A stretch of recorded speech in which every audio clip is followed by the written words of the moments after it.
the U.S. economy is on track to grow 3% annualized. We haven't seen that in 14 years. Here's what the media is also missing. The Dow is up. It is traded up today.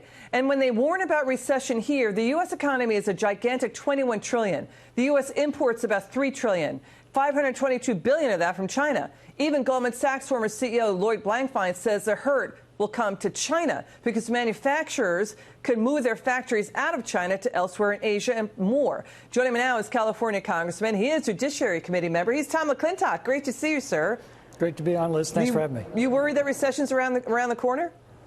Well, I think the president's policies on regulatory relief and tax reform have made an enormous difference. As you say, we're now seeing morning again in America, a major expansion of the American economy, growing at roughly twice the rate that we saw under Barack Obama. The danger, though, is a trade war. Tariffs have always done harm to any country that imposes them.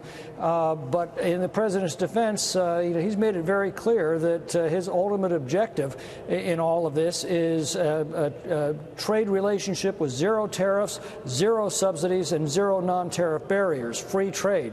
I question the way he's going about doing it, but his objective is solid. Sir, we had a lot of breaking news today. I'd like your take on President Trump's new push for a merit-based immigration system. We know that 52 Democrats, including Chuck Schumer, Bernie Sanders, and Representative Hirono, also Kirsten Gillibrand and Amy Klobuchar, supported that type of a system and ending family chain migration in 2013 under President Barack Obama. There's pushback right now. Your take on this? Well, I think their objective is open borders, and they'll deny it if you look at all of their policies, rewarding people who cross the border illegally with everything from free legal services to free education, free health care, their sanctuary cities policy.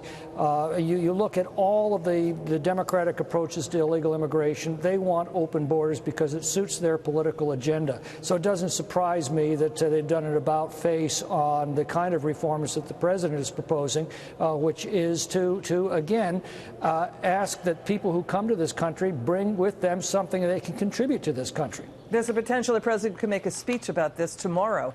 Let's get to the president's job approval rating. It's at 44%. 54% say he's doing a good job in the economy. That's according to Real Clear Politics. But, sir, Democrat Jerry Nadler said 3 years ago the plan for the Democrats would be to drive down the president's approval rating so he does not get reelected. What do you say to that? Well, I think it's going to fail. I mean, what the American people are seeing is Trump derangement syndrome now brought to the House of Representatives. And if people who voted the Democrats into power think they were getting anything else, maybe that's nature's way of warning them to be a little more careful about the votes they cast. All the problems confronting the country today, and they are completely target fixated on Donald Trump. Congressman McClintock, thank you so much for joining us, sir. Appreciate it.